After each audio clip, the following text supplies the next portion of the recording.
Reverend Lydia, thank you so much for being here. Welcome to the Calm Mom podcast. I'm so glad to be here. Hello, calm moms all over the world. Yes, calm mom, sometimes not Yeah. so calm, and all good all the same, right? Yes. Beautiful. So I'm so excited, you guys. I'm obviously I'm here with Reverend Lydia, and I'm holding a copy of her book, and we're going to talk about it today.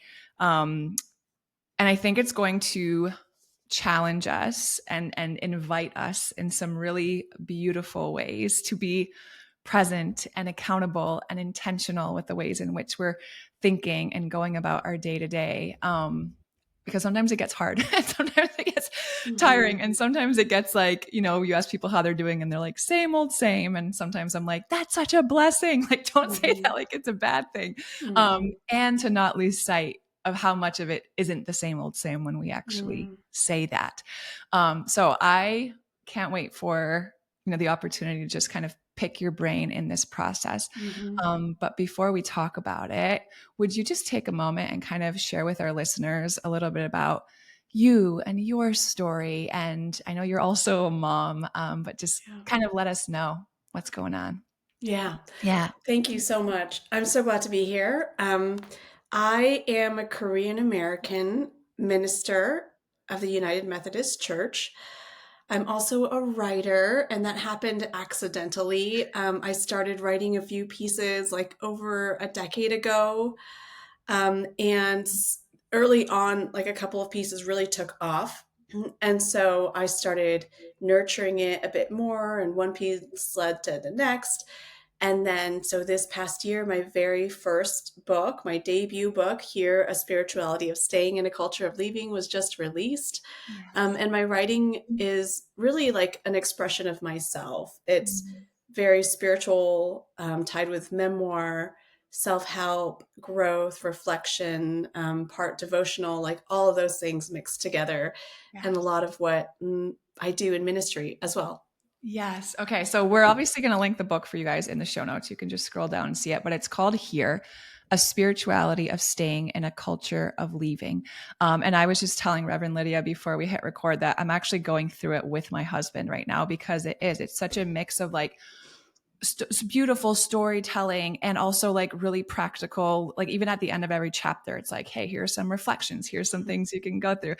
For those of you listening who have worked with me or come to my workshops, you're going to see her reference like Byron Katie's work, or like when we Mm, talk about different ways of being, you talk about like, if we're always making excuses about if I only had this or didn't have that, and just ways that we can really practically explore the spiritual mhm. practice of staying. um, Yeah. so I kind of want to start here because you're a minister. Yeah. And it's something that I'm also always praying about. Like, I don't think I can teach and show up separate and apart from my spiritual life because it's Hmm. just such a part of me and how I hope that I, think and act and parent and all of the different things. And I can't imagine compartmentalizing the two. And you're a minister also. And as I read the book, I'm like, but this is for everyone. So can Mm-hmm. you kind of talk a little bit about, how I don't even know if the word is like balance the two, but I guess it's like staying true to who you are and Hmm. what you know and believe and meeting people where they are. Yeah, totally. Well, I think this is something that I learned as a writer, Mm. interestingly. So, very early on, when I was taking a class on memoir writing, the teacher said something that just stuck with me through all these years. And she said, when we try to speak to a large audience and get very general, we actually end up speaking to a lot fewer people. Mm. But when we speak and are truthful to our own experiences and our like the particularity of our context, Yeah. ironically, that ends up speaking to a lot more people. And people are really intelligent. Like Yeah. they know how to translate my experience to theirs, right? So like if I'm having a relational difficulty with my husband or my kid's school environment or something like that, even though like somebody else doesn't have the exact same situation, Yeah. they know how to easily apply what I'm sharing in whatever situation that they're going through, right? Yep. And the same thing goes for spirituality. Like, so I've been on podcasts with Muslims, atheists, like people who Yeah. want nothing to do with religion. And yet, like, here I am sharing my own experiences of God leading me here or God teaching me this, and they're just getting it. Yeah. And so I would just say that this is good news for us to just be honest about where we're coming from and not hide it, because when we're honest about our own experiences, it actually ends up speaking to more people than we would originally think. That's so true. And I think it taps into like how much we actually have in common, right? Our stories Yes. aren't the same, but it's like, oh, I Yes. see myself in that story, or Yeah, I can relate. I had a totally. conversation like that with my husband once. Yeah. Right? Yeah. And it bonds us in a way. That's beautiful. Yeah. Okay. Yeah. All right, so let's kind of talk about it. I would love to hear maybe you just sharing a little bit about like kind of big picture on staying, Okay. and what it means to stay, because we can probably be quite quick to think of situations that would not be maybe right good to stay Uh-huh. in, or Yes. things that maybe we look back and we're like, man, I'm grateful I didn't stay in that and I did take action. And you address all of that. So would you kind of teach us a little bit about staying and when we should know to stay and things that maybe we shouldn't stay in, or Yeah. times when we don't want to stay and we should, and how do we go about that? Yes, yes, so much discernment. Oh my Yeah. gosh, such smart questions. Okay, so I first should mention what compelled me to write this book. And what compelled me is that I am not a stayer. And my family, they're not stayers. We're leavers. So I Mm, mentioned that I'm a Korean American immigrant. My parents picked up everything and left their world behind in South Korea when I was just 3 years old wow. in search of the American dream. They grew up like fairly poor. And in Korea, less so now, but definitely in the 80s and before then, the social system in Korea is very rigid. So if you're born into a certain class, it's really hard to move up from that class. And America was kind of seen as this like hyper mobile, like dreams, your dreams are possible to achieve. And everyone was going to America to like pursue these dreams and make them come true. And my parents were one of those people. They had big dreams, small wallets. And we came here and they had two kids, me and my brother. And they did everything that it took, meaning even moving cities, homes every few years to climb the ladder. Yeah. And they achieved it, right? So, like, by the time that I was in fourth grade, we had our 5 bedroom home in one of the more affluent cities of Southern California. We were going on, vacations to Yeah. places all over the world. And so, growing up, for me, this was just how I was going to live, right? Mm, Just leave everything behind, move wherever I need to go, leave whatever relationship I have to leave in order to pursue my dreams. My dreams are top, and then everything else falls behind it. And it wasn't until much later that I met my future husband and we were deciding where to get married that I started to reprioritize this way of growing up. And I don't want to knock it because the way that I grew up was so lovely. I have like really fun memories. I have a really close relationship with my parents, and I'm very grateful for where we are today. Right. yeah. But it's just like I started being introduced to a very different kind of way of living. So my husband grew up in New Jersey, a small town in New Jersey, for his entire life, Yeah. basically. Wow. Of Right. And course, so right? Of course you when would be we're together. yeah, It's such I know, a right? pattern. Yes, yes, Yeah. totally. Yeah, yin and yang. Yeah, Yep. the opposites coming together. And when we were coming up with our wedding list and where to get married, like I wanted to get married in Southern California, where I had kind of like been in, during my childhood, even though we had moved like to different cities. And he wanted to get married in New Jersey. And that made more sense, right? Because he had been living in the same house for 20 years. Like generations of people knew his parents. And for me, that list came up rather short, like figuring out who to invite because my parents had kind of let go Yeah. of their relationships with every single move. And then, like, since then, I had been coming across people who have stayed, who have developed these like rich relationships in their communities, in their careers. And there was something about that that really spoke to me and uh, kind of invited me to a different way of living. Mm-hmm. And so I started practicing it in my own life whenever times got difficult.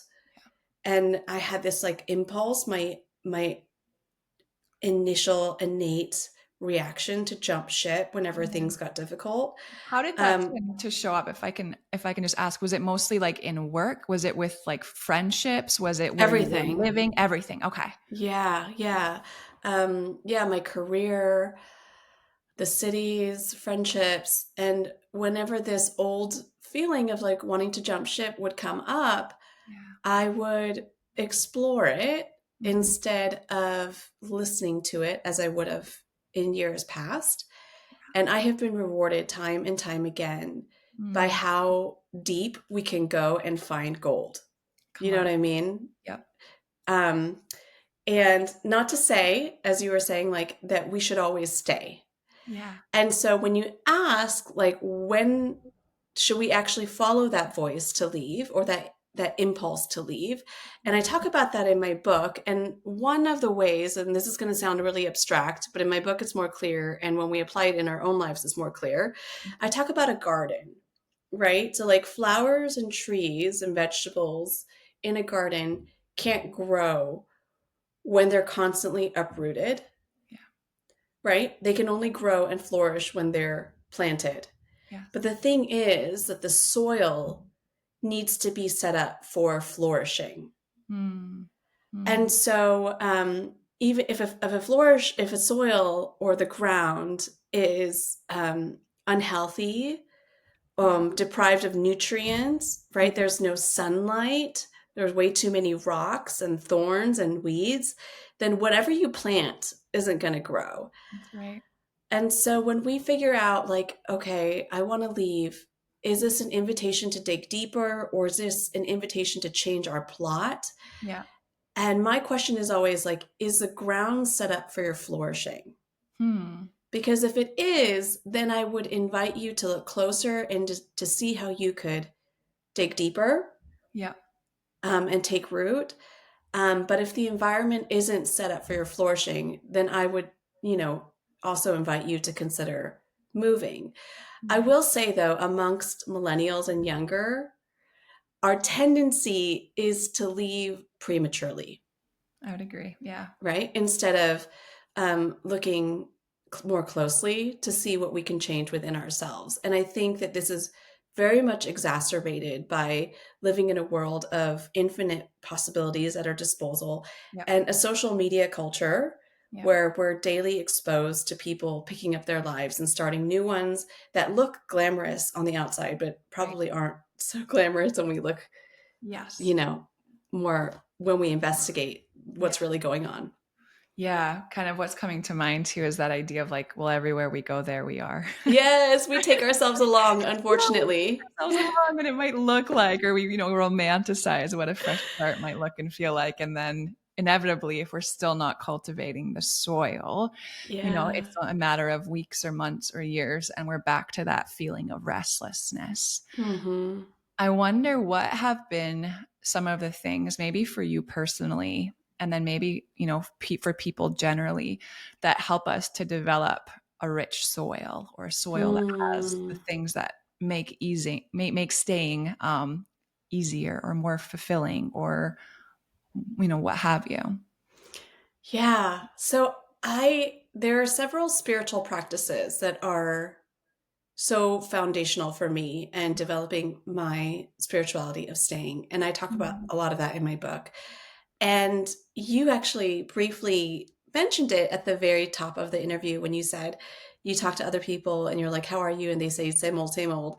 And then you said, you say that as if that's a bad thing, but it's actually like a magnificent thing, It can right? be. Like it's a beautiful thing, right?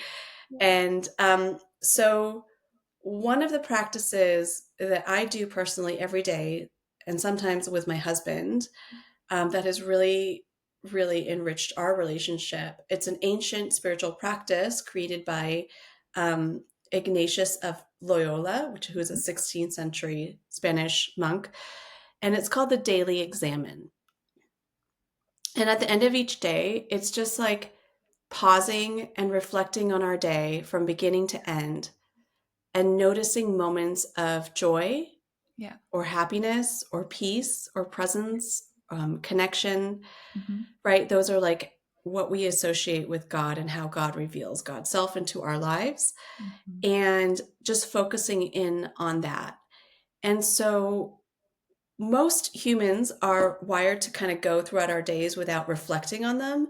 And Yes. then by the time we're like 95 years old, we're like, oh my God, my life sped by so fast, right? And it's like, okay, well, we need these moments of pause and reflection to go through our lives a little bit slower, and then also to recognize the movement of God in our lives.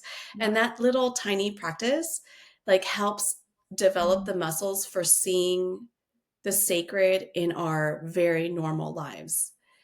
And this practice helps us to stay because we realize that our lives are much more magical than we think, Yes. right? It's not boring. Like a little morning walk with my baby in my carrier is not boring. It's magical. It's Everything. a gift, Yeah. Yeah. right? The flowers, the tulips that are coming up, I now take notice of them and see how like miraculous that is. Yes. And when we're always chasing after like what do you call it, like dopamine hits, or like Mhm. chasing after these like very glamorous sparkly moments, well, first it's impossible, and two, it's tiring and expensive, Yes. and three, we end up crashing because No. that's not real life. You know what I mean? Like going to Disneyland or like a tropical vacation every month, like, Yeah. yeah. And I don't know about you, but by the time like at the end of a vacation or at the end of Disneyland, I'm like, all I want to do is come home, you Same. know? And even that, I'm like, what a gift! Like that, I want to come home. Yes, Thank you, yes. Lord. This is Right. so good. Right. The daily routines are so good. Yes, they are. They're sacred, and like this is the practice um of rewiring our brains, right? It's like Mm-hmm. being intentional about what we're noticing, what we're paying attention to, and what we're appreciating, and where we're seeing God move, and where we can join Yeah. Him in that, right? And Yeah. co-create together. And the miracle that is our kid, like even in all, like, and I'm not trying to sit here and be like that means it's always just easy and fun and beautiful. Yeah. Um, and it prepares me for when it doesn't feel so easy and fun and Mm-hmm. beautiful, because I have been training my mind how to see the beauty in all of that mess. Yes. Yes. And one thing that it also does, and I'd kind of love for you to speak on this a little bit too, is that, whether it's this practice at the end of the day, or maybe you have a gratitude practice, or whatever it is, it forces you to slow down. Mm-hmm. And I think that so often, we miss how good it actually is right here, Mm-hmm. right now, and we're so focused on how it could be if things were Mm-hmm. different, because we're just like, the minute our feet hit the floor in the morning, we are on and we are going, and then we go to Yeah. bed at the end of the day and we're like, where did it go? And we don't slow down enough to make time to really, like you said, like cultivate the soil. It takes intention, and we have to slow Yeah. down to do that. Yeah.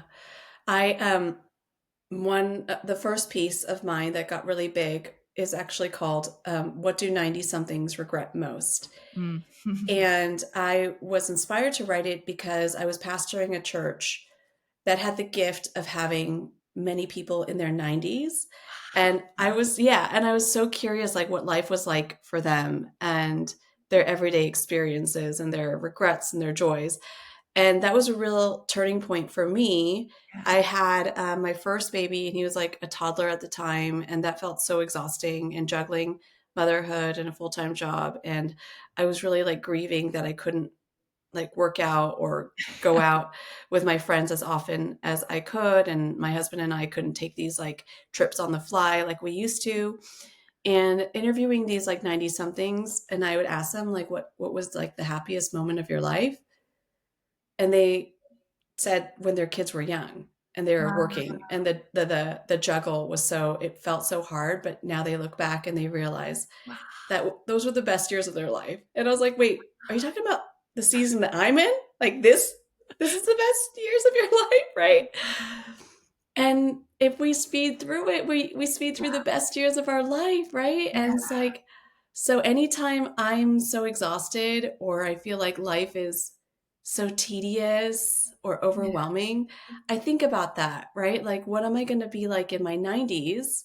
Mhm. Alone, Yeah. lonely because my kids are too busy to hang out with me, right? And Sure. thinking that I would love nothing more than to just like have a day as a 42-year-old mom, exhausted and with her Yeah. three kids, you know? Toys everywhere, Yes. counters a mess. Yeah, yes. Wow, that's, a good reality check. I love that. Hmm. It's beautiful. Okay, so you've given us some great insight and practices, for staying. When we feel like we've kind of done some discerning and we feel like we are being called to leave. Yeah. How can we, even in that kind of I guess the wrestle between like, am I leaving because I'm just feeling restless, and dissatisfied and discontented here? Or is this a call that a call that I'm answering and that I'm Hmm. actually leaving with intention? And I believe that this is, what's actually going to serve me and my family best. Yeah. Well, I think that time is always like the best discerning tool, right? Mhm. So Yeah. when we make decisions spontaneously, um, and not to say that that can't ever happen because I've made amazing decisions spontaneously sometimes, like Love that. That's so on real. the fly. But like big decisions to like uproot ourselves, Mhm. I usually think that a discernment period of at least 30 days Okay. is so important to like pray through all of these Yeah. things, like what's going on here. Yeah. And I know as a minister, I believe that God hears us Yeah. and God helps us and guides us and gives us signs, right? Yes. So, like, we're never making these decisions alone. No. And for me, time and time again, anytime I've gone through a discernment period because I Yeah. feel something within me wanting to change or shift, Yeah. right? Whether that's in regards to my career or a relationship or a home or a city, um, I bring it to God and ask for help. Yeah. And in that discernment period, inevitably, always, without fail, Mhm. God shows me signs and messages. Um, and so by the end of it, I'm either like recommitting to Mhm. where I am now, or another door has opened for me, blessing the next chapter of movement in my life, right? Yeah. And so in chapter 5 of my book, which is called Coming Home, I talk about that because I was appointed to a fairly large congregation in my mid 30s, in San Diego, and I didn't want to be there. Mm. And it felt like such a slap in the face to the higher ups who appointed me, who gave me this like really big promotion. And it was like, who am I in this, like very young woman of color to like reject this Mm. great job Yeah. in one of the loveliest cities in the entire world, San Diego. And we lived literally 5 minutes from the ocean, right? Like, and I didn't want to be there. Wow. Yeah. And so I was like, what's happening here? Is this like my old immigrant Oh, nature coming back up again? Do I just need to like dig deeper and recommit? Is this an invitation to strengthen my spirituality of stability? And when we left, because I had gotten enough signs and a strong sense of peace to leave, mhm. when we left, it felt like a homecoming Yeah. instead of an escape. Wow. And so that's when I realized, like, oh, there are different kinds of leaving, and a good leaving feels like a coming home, Wow. whereas an impulsive leaving feels like an escape where I'm going to move to the next place and the same feeling of restlessness is going to come up. Yeah. So I'm not really leaving behind what I want to leave because it's following me. Yeah. Yeah, it's a very different like it's a push or a pull, right? Yes. Wow, that's so fascinating, and I can experience I've experienced that. And when you talk about giving yourself that time to really like work it out with God and let Him guide you and let Yes. Him. Yes. What I've noticed too is that when I'll kind of start to feel like I have some clarity as to where I want to go or what I'm going to do. And then when I feel like it feels like, okay, Michelle, like you kind of know what you got to do now. When I sit in that tension of kind of knowing and not doing Mm, it, that's a very mhm, uncomfortable place to mm, be. mhm, And right before our family decided to sell our home in Miami and move, like there were months in that space, and it just like there was so much tension there. And the mhm. day that we were like, all right, like God, we're going to do this.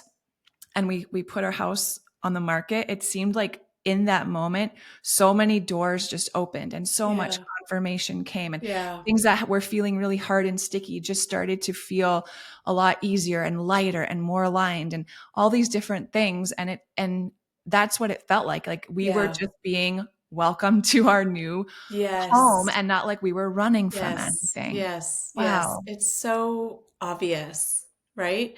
Yeah, I had a very similar experience. So in my book, I talk about right for the last 4 years, we've actually been living with my parents. They have a very large property, which is a totally different subject.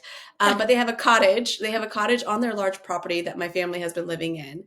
And the question has been for us, do we leave this amazing situation with them or buy our own home? And I have been wanting to buy our home for a while, but Southern California real estate is like so insane. Crazy. Yeah. And so we are going through a period of discernment with that. And we finally found a home that fit our price range, that was in a neighborhood that we love. And Mm. I said that exact prayer, like, if this is like our next home, God, make it so easy Yes. for I love us, that. right? Like, just like let the doors just open, because anytime there's like there are blocks, we're not gonna do it, right? Like, make it easy for us, make it obvious that this is indeed the invitation, like the next step that we are being called to. Yeah. And every part of this home buying process, which I hear can be so traumatic, has been a dream for us, right? Like, it was it was very spirit led. Yeah. And yeah, I think that it can be that easy. You Yeah. know, I think it can, that God can make it really easy for us when it's time for us to leave. Yeah, absolutely. And then the opposite is also true. Yes, and that's Like also I've true. experienced that Yes, too, it's the where it's like both I and. wanted to go, or I've Yeah, stayed and it was time to go, and it just felt yeah, very like everything was hard and every door was getting shut. And then that's yeah, also an invitation to stop and reassess also, right? And invite him in yeah, and say like, "Hey, show me what's going on here," because yeah, I think I'm missing it. It feels a lot harder than I think it's supposed to be. yeah. Um, I'd love to just take a few minutes before we kind of wind down our conversation today. Um, Oftentimes, the leaving feels like the better option because it feels easier. Mm, Um, and in the staying, there's an invitation for us to take some radical accountability and yes, probably grow in ways that we just wouldn't have the opportunities to if we kept running. yeah. You talk about, the opportunity to alchemize, especially spiritually, a lot of Mhm. these experiences. Can you talk about that a little bit? Yeah. I think that we're wizards and that we don't know Hmm. it. Yeah, I think Yeah. so too. Yes. We have so much more power than we We realize. have so much power. We have so much power and we have Yeah. no idea.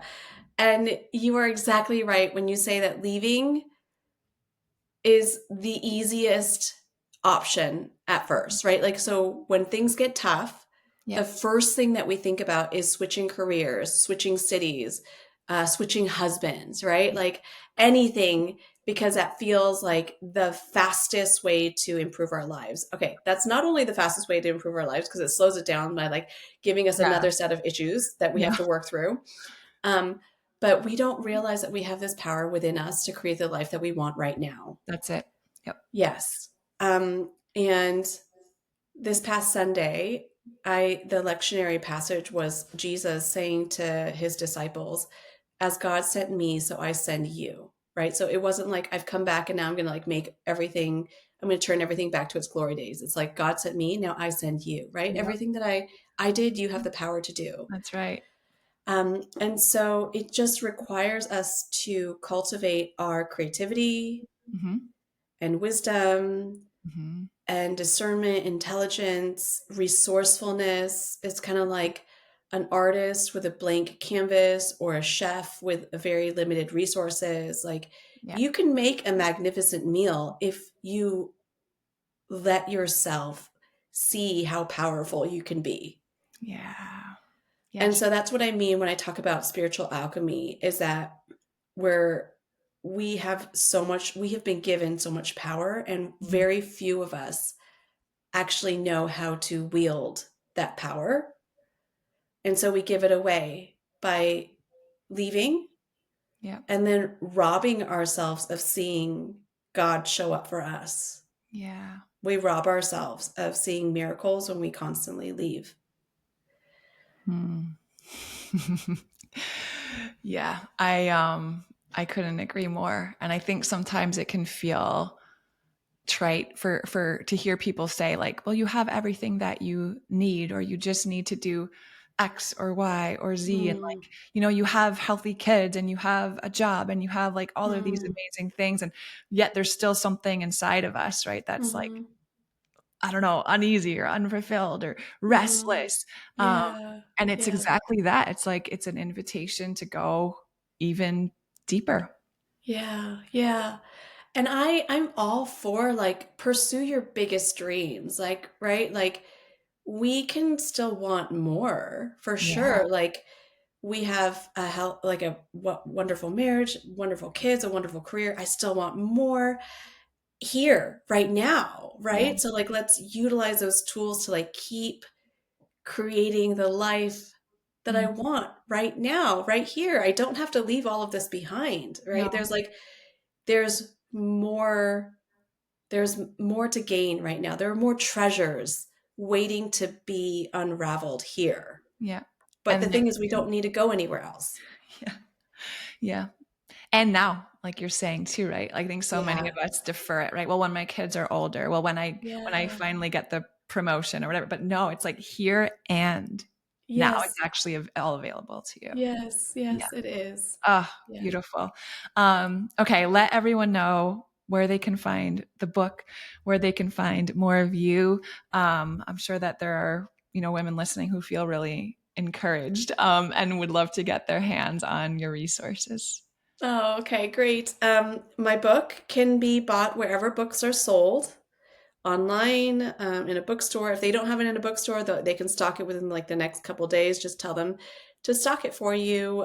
You can probably request it at the library. And my website is www.revlydia, R-E-V, lydia.com. And there you'll find resources to my Substack blog and coaching sessions, and all that jazz. Beautiful. All right, you guys, we'll link all of that in the show notes for you so you can go check it out. But Reverend Lydia, thank you for making the time to be with us today, to pour into us, to share so much of your wisdom. A good reminder that if we're willing to see it, there is so much power in the staying. So just Oh, thank you thank you. for being counterculture, I think, in that way. When everyone tells us it's easier to go, you're there, the sane voice reminding us that it might also be really good for us to stay. So just Yeah. thank you for carrying this torch. Yes, thank you so much for, doing this with me and for your thoughtfulness. I loved having this conversation with you. Mm.